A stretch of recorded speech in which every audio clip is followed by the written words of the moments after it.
അങ്ങനെ കാത്തിരിപ്പുകൾ അവസാനിക്കുകയാണ്. അല്പം വൈകിയെങ്കിലും ഇന്ത്യൻ സൂപ്പർ ലീഗിന്റെ 2025-26 സീസൺ നടക്കുമെന്ന് കായിക മന്ത്രി ക്ലബ്ബുകൾക്കും ISL സ്റ്റേക്ക് ഹോൾഡേഴ്സിനും ഉറപ്പ് നൽകിയിരിക്കുന്നു.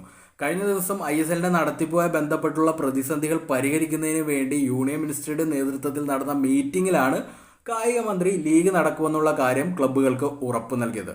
സ്പോർട്സ് മിനിസ്ട്രിയും ISL ലീഗ് ക്ലബ്ബുകളും ബ്രോഡ്കാസ്റ്റേഴ്സും കൊമേഴ്സ്യൽ പാർട്ട്നേഴ്സും ഈ മീറ്റിംഗിൽ പങ്കെടുത്തിരുന്നു. നമ്മുടെ പ്രധാനമന്ത്രി ഇന്ത്യയിലെ ഫുട്ബോൾ ഡെവലപ്മെന്റ് വളരെയധികം സീരിയസ് ആയിട്ട് കാണുന്ന വ്യക്തിയാണെന്നും നിലവിലെ ISL പ്രതിസന്ധികൾ അദ്ദേഹത്തിന്റെ ശ്രദ്ധയിൽപ്പെട്ടിട്ടുണ്ടെന്നും അദ്ദേഹം കാര്യങ്ങൾ വളരെ സൂക്ഷ്മമായി മോണിറ്റർ ചെയ്യുന്നുണ്ടെന്നും പറഞ്ഞ കായിക മന്ത്രി ISL ക്ലബ്ബുകൾക്ക് സ്ക്വാഡ് ശക്തമാക്കി ISL വേണ്ടി റെഡിയായി നിൽക്കാനുള്ള നിർദ്ദേശവും നൽകിയിട്ടുണ്ട്. ISLുമായി ബന്ധപ്പെട്ടുള്ള പ്രതിസന്ധികൾ മൂലം ക്ലബ്ബുകൾ താൽക്കാലികമായ അനിശ്ചിതകാലത്തേക്ക് പ്രവർത്തനങ്ങൾ നിർത്തിവച്ചിരിക്കുകയായിരുന്നു. ഈ സന്ദർഭത്തിലാണ് ക്ലബ്ബുകളോട് ISL വേണ്ടി തയ്യാറെടുപ്പുകൾ നടത്തി റെഡിയായി നിൽക്കാനായിട്ട് കായിക മന്ത്രി നിർദ്ദേശിച്ചിട്ടുള്ളത്. അപ്പോഴും ബാക്കിയാവുന്ന ഒരു ചോദ്യമുണ്ട്.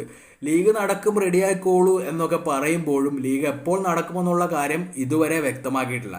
ഏതായാലും വരും ദിവസങ്ങൾ അക്കാര്യത്തിലും വ്യക്തത ലഭിക്കുമെന്നാണ് പ്രതീക്ഷിക്കപ്പെടുന്നത്.